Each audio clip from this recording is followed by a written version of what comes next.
Salary పడ్డది. అరే అన్న శాలరీ పడింది. అవునా? బిర్యానీకి వెళ్దాం. బిర్యానీ వద్దు అన్న, పబ్కి వెళ్దాం. పోదాం అన్న. ఏ పబ్? మినిమం కెమిస్ట్రీకి వెళ్దాం. ఓకేనా? అన్న తర్వాత ఐటీసీ కోహినూర్కి వెళ్ళి ఒక 3 days స్టే చేద్దామన్నా. బెంజ్ బుక్ చేసిన నీకు ఒక చిన్న కారు. అన్న బెంజే నాకు ఆడి 2 తీసుకొని పబ్కి వెళ్ళిపోతాం డైరెక్ట్. ఓకేనా? వెళ్దాం అన్న. ఫస్ట్ దరిద్రమైన ఫస్ట్ ఫేస్ వాష్ చేసుకున్నా. అన్న పోయిస్తా. అన్న పోతున్నా.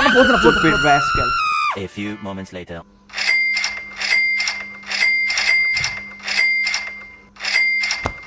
అన్న అయిపోయిందన్న, మోహం కడుక్కున్నా. పోదామా మళ్ళా?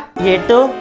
అదేందన్నా నువ్వు పబ్ కన్నా తాజ్ అన్నావు, దాని తర్వాత BMW అన్నావు, ఇప్పుడు ఏందన్నా ఎటు అంటున్నావు? అవన్నీ అయిపోయినాయిరా డబ్బులు. అయిపోయినాయా? సిగ్గుందా కొంచెమైనా? పుడింగిలాగా నువ్వేదో మొహం కడుక్కోరాపో పోదాము అది ఇది అంటివి కదరా. ఇప్పుడేమో అది మన home EMI credit card bill ఇంకొకరికి. ఎందుకు పెట్టావు? అది ఎందుకు పెట్టావు? అదంతా మర్చిపోగానే ఒక 2000 ఉంటాయిరా నెక్స్ట్. సిగ్గుంటావు రా.